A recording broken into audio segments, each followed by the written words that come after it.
I'm honored that she was willing to be here and take time on a Saturday to come out and talk to you. So without further ado, I ask you to put a Rebirth welcome to Raquel for Belmont.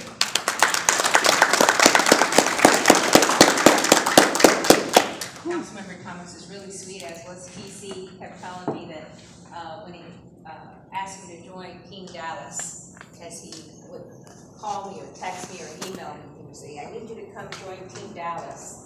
And I would tell him, okay, well, I haven't worked in government in 10 years, so I don't know that I have a filter. So you need to think about that, because I'll just tell people what I think, and they may or may not like it. So he thought about it for a while, and he came back to me and asked me again, are you going to come join Team Dallas? And I said, well, I've been taking some time between my business travel.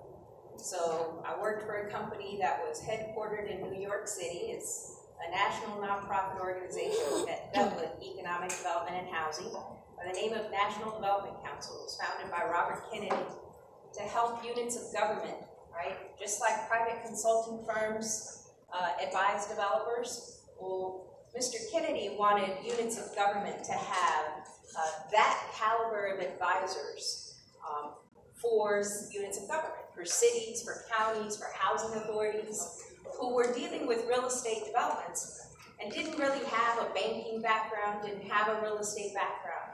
So we created this organization to train people to be advisors to mayors and councils on how to do economic development and housing for a community. So I would take some layover time in Dallas, because I always had to fly through here. And so I would extend my layover time, leave the airport, come drive Dallas. Then I spent an awful lot of time watching about 4 months worth of city council meetings and city council briefings, so that I got a flavor for what the appetite was in this community for real change. Because remember, I told you I have a whole lot of filter. And I was frankly living a very happy life working for the National Development Council. So I was based out of San Antonio, Texas, and I covered all of the western United States. So I advised places like Los Angeles County, Las Vegas, Nevada, Denver, Colorado, city of San Antonio, city of Braunfels, Texas. So large cities, small cities, Detroit, Michigan, Flint, Michigan. So I kind of have worked all over the country. I also was responsible for federal contracts. So one of the areas that NDC is most known for is that we teach two professional certification programs. One is Economic Development Finance, the other one is Housing Development Finance. So what we like to teach folks is, how to address redevelopment in an area in a comprehensive way, right? People always like to separate housing from economic development. Housing is economic development, right? So even though there are two separate training tracks for that, even in the NDC curriculum, it's only because of the way that you sell widgets, right? You sell houses in a different way than you sell commercial real estate or you expand small businesses.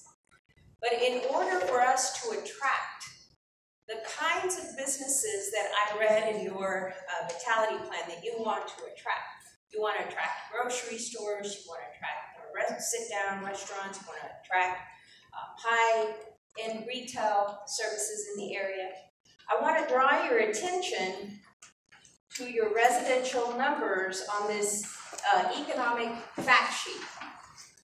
So you'll see in the sort of the middle section, bottom of the page, it says total value is $2.69 billion, right, for the city of Dallas. The residential portion, for the district rather, the residential portion is 1.35. The non-residential is 1.34.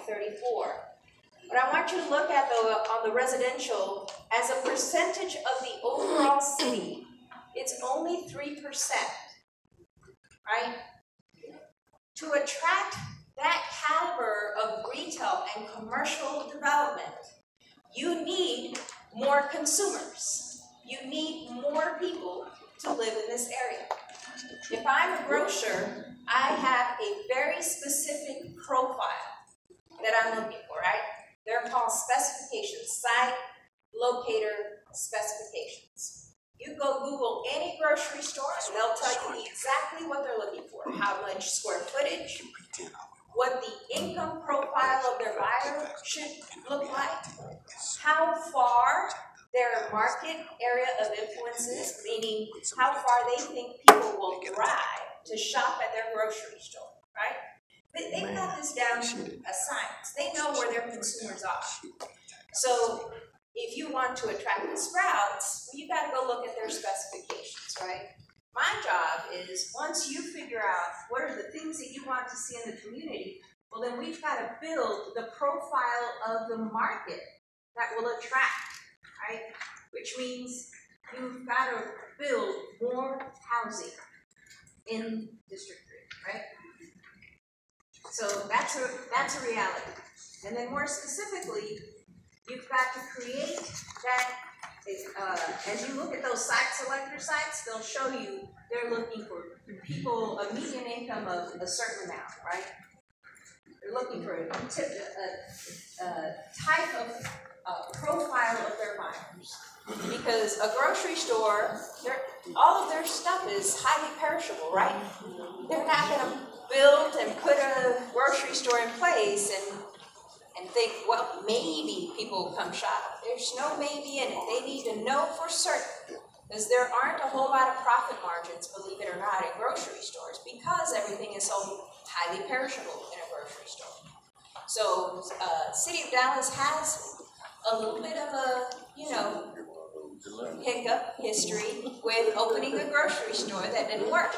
Because you cannot will it to happen, right? We can want something all day long, but the market has to be there to support it. So the other part that we need your help and your support in is in that. Now that you know we have to build some level of density, what you have to work on is what is acceptable to you, right? We have to come to terms with that. In order for you to have the goods and services that I hear, this is one of several community meetings that I've been to since I've arrived. We have to talk about reasonably, then what do we want the development community to bring in the way of a product here? So I was reading clearly that you guys are interested in more middle income housing, which I really hope that what you take back tonight is that we need to also think about those things separately, right? I think what you mean to say is you mean price point, right? Not people, because houses are about price points. We need to think about those things separately. So I think what you're asking for in that goal is that we not bring you $100,000 units. Is what I think that means. Am I reading that correctly? You're looking at something that's starting at about $250,000 and higher, $300,000 or higher. So just so you know, overall, the City of Dallas, in that price point of $300,000 to about $400,000. In the last 4 years, the City of Dallas proper has been losing about 60,000 units a year. That's the number of units that have been built in the surrounding communities, which represents a loss to the City of Dallas, right? Those are people who could otherwise live here, work here, buy goods and services here. Instead, they're going and living outside of the City of Dallas. So my goal is to create opportunities for people to move back into the City of Dallas, particularly in this southern part of Dallas, right? So as the council member indicated, economic development, housing and neighborhood services, and code compliance are 3 of the departments. I also include in my portfolio the Planning and Urban Design Department, which includes the Neighborhood Vitality staff, and the Department of Fair Housing. So if I can be of service to you. I don't want to take up too much time. I don't know, Councilmember, if you want me to talk about or take questions or. If there's anything else that you wanted to add into the Q&A, that's fine. Okay. Okay. Yes, sir. Everything you're talking about is very dependent on our schools and the academic performance and our students raising up to generate the income for a $250,000 home. Right. And that's happening with increased frequency, but the increase is not going fast enough. I think we all agree that. Yeah. So what are you doing to interface with our schools and help that happen? Yeah, so one of the things that happened actually for the first time since TC joined the city is that we have begun since last month our quarterly meetings with all of the executive leadership at the city of Dallas and all of the executive leadership at the ISD. And we're starting to meet on a quarterly basis. One meeting with everybody? With everybody at the same time, yes. And so then what happens from that meeting, once we all go through each of our respective departments, and it's a very long meeting, you can imagine, but we go through all of our respective areas, then there are individuals within the executive team with which, for example, I will interface on a more regular basis because we deal with real estate development, and so it impacts them greatly. That issue that you raise is it's a sort of chicken and the egg kind of issue though, right? Because we have to start at some point.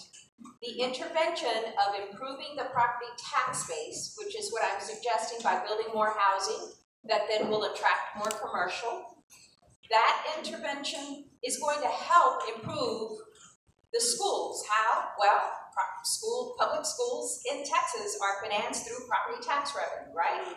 So in order to increase the revenue that's available for the schools so they can hire better teachers, they can put more resources into the schools, we've got to protect the property tax base in the city of Dallas. The other piece to that, in addition to new development, is we are working on a strategy to help folks make improvements to existing housing stock, right? And then one huge issue that I'm sure you guys are aware of is that in this area, what you have a lot of is vacant property. So right now, I'm working with a team in our organization and some of our nonprofit development partners in developing a strategy for how we address the amount of vacant property that's available. And you probably have heard this before, so if this is a little redundant, I apologize, but a lot of the property in South Dallas is tied up in legal issues, right? Heirship issues. People don't leave wills, testaments, and when they pass, the property is just sort of there, and no one's maintaining it. So we're trying to develop a strategy that will help the city in those situations foreclose on property where where it's abandoned, no one's, responding to the code notices. We've maintained the property basically over the years. So we're going through and creating an inventory of where those are at, and those are thousands of properties, okay? Not a few, but thousands of properties throughout the city. So we want to strategically identify, well, where do we want to foreclose on these, acquire them, and then allow people the opportunity to build in those properties so that we can return them to productive use and then they're not an eyesore. And then you were going to follow up with another question, I think. No? Well, in a way, another one. When DISD is doing well, which it is doing now, it actually is the highest performing of the 10 largest school districts in Texas right now. But you don't hear that. Yeah. People don't talk about those numbers that show that. Yeah. Could you help that get out? I think that we ought to do a better job of that, and I think we should do it collaboratively. I'll tell you, Superintendent Hinojosa, who he's just a pistol, I enjoyed meeting him, and he's got great information. He was very forthcoming. He talked about the 30 some odd schools that were, you know, not making the grade when he first joined. And he said most of those now are doing okay. He said, however, 16 other ones joined in the not so good grade.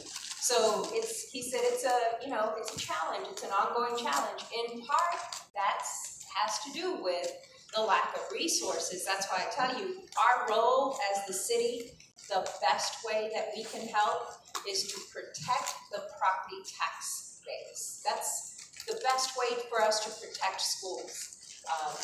You know, I'll tell you, if any of you have an interest in seeing how a city neglecting property tax values can affect a school system, just Google Chicago. You know, we have to be, when people talk about, well, if you create these improvements, you know, you're going to affect people. Well, let's not do development because some people will be affected. Let's figure out how to help the people who are vulnerable and might be affected. But let's still do development because in the meantime, the schools are suffering. And we can't let that happen. We would be negligent to continue to allow that to happen. Yes, sir. Yeah, I just want to, glad you're concentrating on housing along with economic development, but I did want to offer the services of an African-American group of real estate agents and brokers. That's our president sitting at with the white t-shirt at the front table. Time and time again, they bring housing into the southern sector. Our group of maybe just made up of agents that's been selling this area 20, 30, 40 years. And so they know it maybe more than others. Every time they bring in real estate so-called experts, it's always from the north coming down. We got a lot of people right here that selling this thing, but they're making their living selling it flat down. So I appreciate if you bring people from our group. Sure. Any advisory boards that you have, and anything like that. But I do, back in the day, they had an African American Baptist Coalition that opened the new development. I think they said it's been 20 or 30 years since they had any new development in Oak Cliff. The African American Baptist Coalition told them, if y'all build it, we'll sell it. Before the development, the phase 1 was built, it was already sold out. They built the phase 2. Before it was built, it was sold out. They built the phase 3 later. But they built another development over on 35 in Kernwood. That sold out. So it's showing them that there are people willing to stay in the southern sector. There's absolutely a market. The proof that there's a market is that 60,000 people have bought units around Dallas. I mean, there's absolutely a demand for housing. What I do want to talk about just a few minutes is, I don't guess you've talked to them about the MBA since we, okay. Yeah, this is the first time we've got together in a while. Gotcha, okay. Definitely tell them about it. So, the Housing Committee, just before the elections and the recess, we took to them a process that we're engaged in now to do a citywide market value analysis for all of the real estate in the city of Dallas, residential and commercial. And what it will do, and it's looking at like 16 different variables, and so it'll include things like house sales price, appraised value as in the tax appraised value, vacancy rates, foreclosure rates. It'll look at high incidence of code violations only as it relates to the structure. So the goal there is to do a cluster analysis so that it will basically take all the parcels throughout the city of Dallas and identify all the clusters in one of 4 categories. 1 being strong, 2 being the 2 middle ones being transitioning up or down, and then the last one being distressed. Once we know sort of where, and it's not ever going to be north-south. If you could please imagine, if you look at that fireplace back there, and you see the little marbling of that, that's what a cluster analysis looks like. It'll show it for the entire city. So it'll take everything that looks like that one brick, like that one, you know, all over the city. So that we know what types of interventions make sense in that. What types of housing strategies make sense in that type of market. We've never done that in the city of Dallas. We've just sort of done one-off deals, you know, here and there, and thrown some money here and thrown some money there. It's got to be strategic, right? And it's got to be of scale. So in order to do that, we have to know what kind of market we're dealing with. Some areas have, overall, citywide, does anybody know what the home ownership rate is? I can't let the realtors cheat. So you can't answer that. Yes. In Dallas. In Dallas. 42% is right. Is that all of Dallas? Now, what about South Dallas? In the city of Dallas, the home ownership rate is 42%, which is very low for a city this size, right? However, there are sections of the city where the home ownership rate is somewhere in the 63%, right? So when I talk to you about an intervention that's appropriate, we need to think in some areas it might make sense to have some rental housing. In some other areas, we can't add to the rental portfolio, right? It will make more sense to add more homeownership opportunities. So that's the process that we're working in. But we had, when I joined, we had no base data on real estate in that kind of fashion. Everything that I saw sort of just separated Dallas into north and south. And we need to stop that because we're not a monolithic or community, right? There are good sections of every neighborhood as it relates to real estate, and there are distressed areas of real estate in every part of Dallas. So, imagine then that you're a council member and you're having to make very difficult decisions about how to invest the scarce resources we do have available, right? Federal government, as you all know, is constantly threatening to take away our CDBG and home, which are the workhorses of community development, both housing and economic development. So then we have to try to do this in such a way that we leverage private investment with the city resources. We can't subsidize the projects so deeply that we run out of money in doing 1 or 2 projects a year, because 1 or 2 projects a year doesn't get us at adding 60,000 units that we're leaking out of this market. Does that make sense? Yes, it does. Yes. So we need to be smarter about how we're spending those dollars. And I think she's Yes, I have a question. Yes. Made comments earlier about the city looking at vacant land in this area, the Red Bird area, and doing something with it. The city already has or has had a land bank program that does look at vacant lots. Generally, they've been more in the South Dallas area.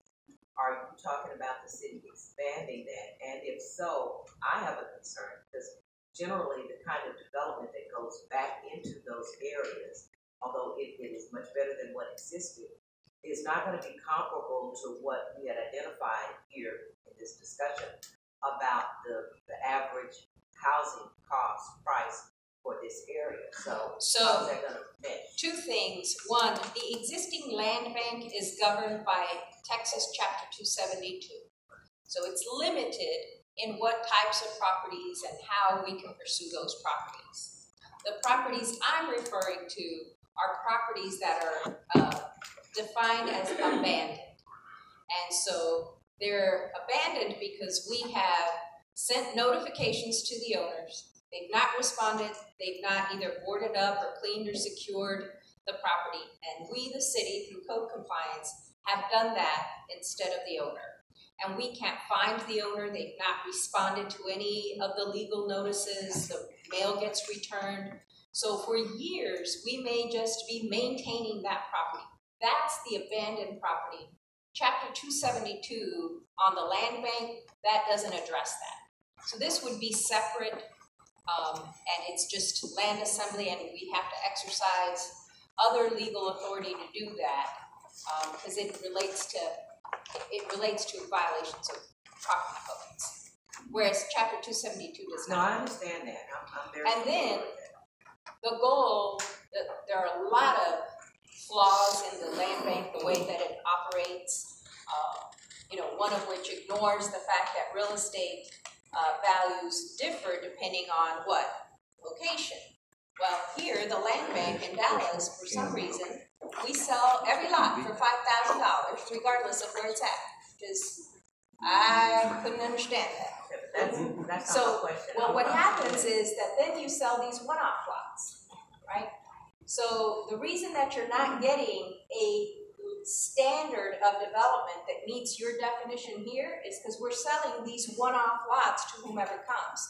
The strategy that we're changing is we want to assemble some concentration of lots. Again, not just 10, 9 lots, but concentrations of lots like 100 lots at a time that will transform a neighborhood.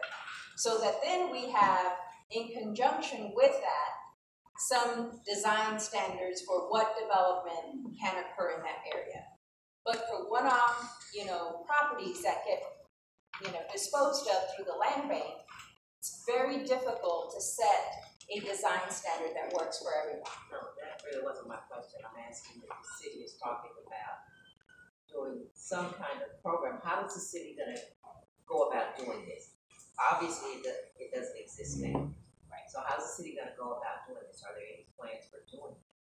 And Yes. if so, what are gonna be the standards for what gets redeveloped in those areas? Okay, so I thought I did answer that.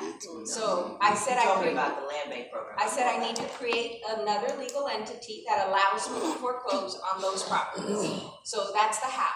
I have to, through the city council, create that legal entity that allows us to do that. So it can't be the existing land bank. That's not authorized in it. The second one is then we're going to bundle the properties once they're acquired, and we're going to set design standards for how that gets developed. I think that answers your second question. So that when we bundle these lots, and they won't be scattered, it's a little bit easier to say, in this neighborhood, we have some plans or some neighborhood involvement that already said these are the design standards that they want, right? So when we put out a NOFA, for instance, for those 100 lots or however many lots, we'll have some specific design standards that speak to whatever adopted plans the city has for that area. That'll impact the quality of what gets built. Yes? No? Okay. Yes. All right. Ms. Vella, thank you for coming to Dallas. Mr. Broadnax, you guys coming here. It's amazing. I was born in Dallas, raised in Dallas. I'm back in Dallas and for Dallas. I love the transparency that you guys are bringing. Anybody else, I've been to a lot of meetings. I've never heard one person on an economic development team, not just Dallas, but Collin County and Tampa, ever set up and told the truth. You just told us some things that I don't think people really swallowed yet. You talked to us about reality and fictional. You talked to us about dreams and development. There's difference. So I would like to say, and as you well know, one of my things have been growing up here in Dallas. It makes a difference to me that Dallas County, out of all the counties that makes up Texas, there are only 254. Dallas is 254th when it comes to migration. The very thing that you talked about. We need more people. We need to keep losing so many educated, capable people. We're losing our best and brightest every year. How are we losing? I'm going to tell you a couple of ways. In Dallas, DISD, we have a whole lot of good schools, as this gentleman said. We have a whole lot of good bands, drill teams, cheer, dance, football teams. Every single one of those kids, if they grew up in Dallas, South Dallas, they don't have a college option. There are no marching bands. I can't hear you back there. Speak up just a There are no drill teams. There are no intercollegiate options for our team compared to Houston, for instance. Houston South has 7 universities. Houston Baptist, TSU, PV, St. Thomas. And then you go down a little bit further, PSU, Prairie View, and Lamar. All of them have marching bands. All of them have drill team. All of them have intercollegiate opportunities for their kids. Dallas South, not one. Houston Harris County, led the nation 8 years in a row in economic development, 8 years in a row in migration. But Dallas, we are so willing to pretend and to fuss about race and fuss about Trump and all this other stuff when we're being trumped by each other. We're not developing.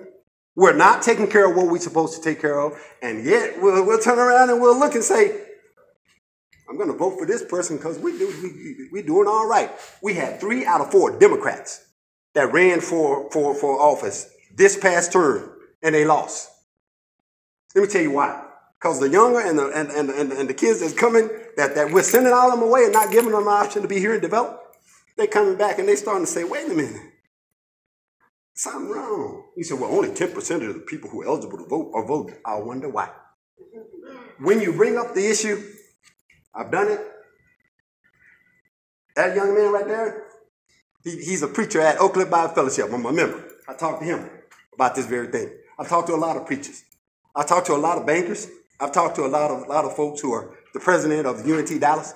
Say, why is it we can't have a band? Dr. John Murphy, who's at UNT Denton, he wants to come and help us get our first marching band at a publicly funded university at UNT Dallas. He said he'll raise the money for all the equipment. They said, well, Mr. White, he's not eligible to come and help here. He's not really on the faculty here. I said, wait a minute. We're part of UNT. The UNT system, they gave us our credibility, you know. He said, well, I'm sorry, but he's just not eligible. I'm saying, well, wait a minute. You mean to tell me we got kids dying? We got kids dying. Our thing is band, drill team, football even. That saved our kids' lives in our community. What you and Mr. Broadnax are talking about is something that I won't make sure everybody hear you. Y'all not talking about warehouses built up and down I-20 that we're going to stand and say, oh, we're development. Look, our value has gone up. Values of buildings? We got vacant buildings. We need some building for the people. We need buildings we need activity. We need things that, culture. The lady with culture development. When can we have a band hall in the southern part of Dallas? They're asking for that bond election we're talking about. They're asking for $50 million for renovations. $50 million for the arts hall, music hall they got downtown Dallas. I said, well, can we just have like $1 million to get our first band hall for all our students? Y'all don't know how many marching bands we got in the part of Dallas. Dallas Independent School alone. And then when you consider Duncanville, DeSoto, Cedar Hill, Lancaster, have y'all seen those band programs lately? Nowhere to go after high school. So thank you for coming. Thank you for shocking us and saying, we need people. We need to develop people. We need to develop people if we're going to ever arrive to all that Dallas can be. So thank you for that. And I sure appreciate you continue to give us guidance toward things like, what can we do to keep all these kids that we're losing every year? We're losing them. We're losing them. They're going to Houston. They're going to all these other places because Dallas University right now is not giving them option. But we're willing. Well, Mr. White, we got that on our 5-year plan. I'm like, well, how many more kids are we going to lose in 5 years because we don't have a development program? Center West, I talked to Center West about it. I love Center West. Center West and I went to the same high school. He finished with my sister about 11 years before. He said, well, Brother White, I ain't thought about it that way. I said, which way? He said, well, give me some data. I said, well, the data is 7-0. Houston got 7 universities to Dallas, 0. Thank y'all. Pray for us. And maybe we'll wake up like you're calling us to do. It ain't your fault, because it's amazing that you said you got here and you were trying to get an analysis. Now you're having to come up with new things. We know we've been having vacant buildings. People leave out our neighborhoods for long and board them up. And nothing's there but a vacant building. That young lady was found dead in a vacant building. If you would have been here a year ago, I bet you that building wouldn't have been vacant. And if some of us had enough guts, they're going to leave our neighborhoods and just board our neighborhoods up? What? Really? We don't need a law from Austin to tell us we need to take control of our neighborhood and say, oh, it ain't going to stay boarded too long. We need to find a way to get control of it, fix it up, and do something with it instead of letting them just come in and kill our kids.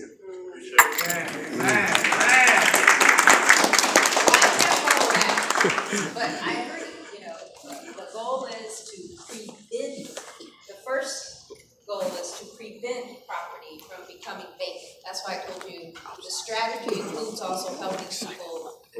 to make improvements to their home, to the existing inventory. And then the second is when the property is already vacant and it's already been abandoned, then the city wants to gain control of that so that we can control what happens with it.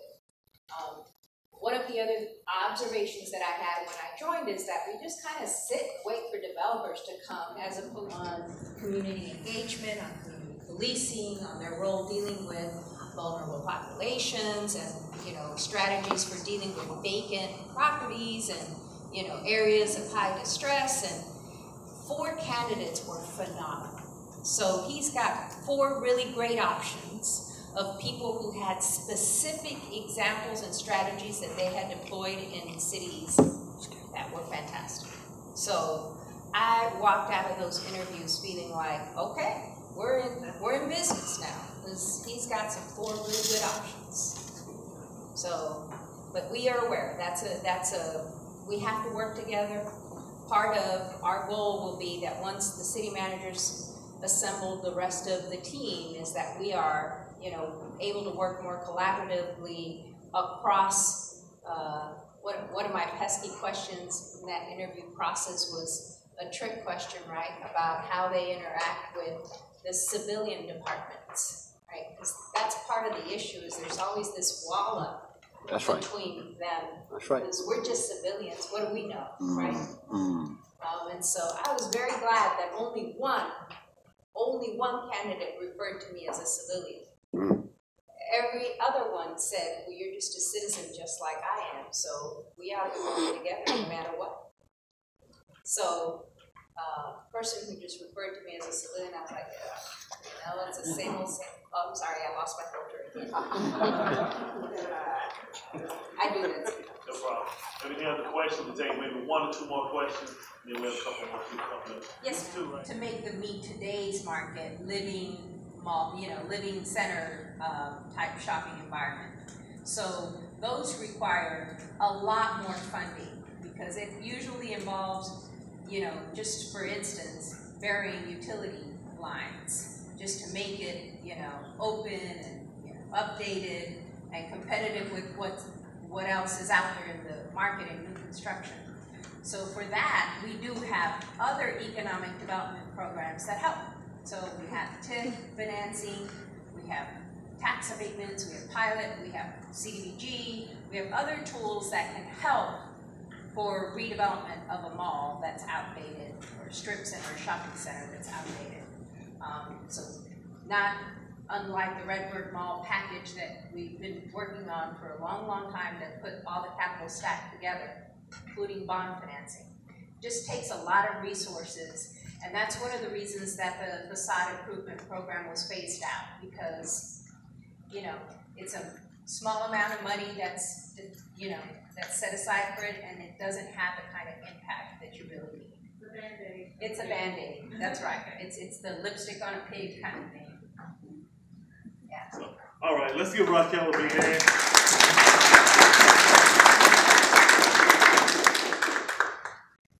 You see, she has a big job to do, but we don't expect her to do it alone. The council's working right beside her. I served on the Economic Development Committee last year. This year, we're going a different direction. We're going to have the Economic Development and Housing is going to be one committee now. And so, underneath the committee, I'm sure we'll have some subcommittees and things. We got a lot of work to do, especially related to housing, and then also related to economic development.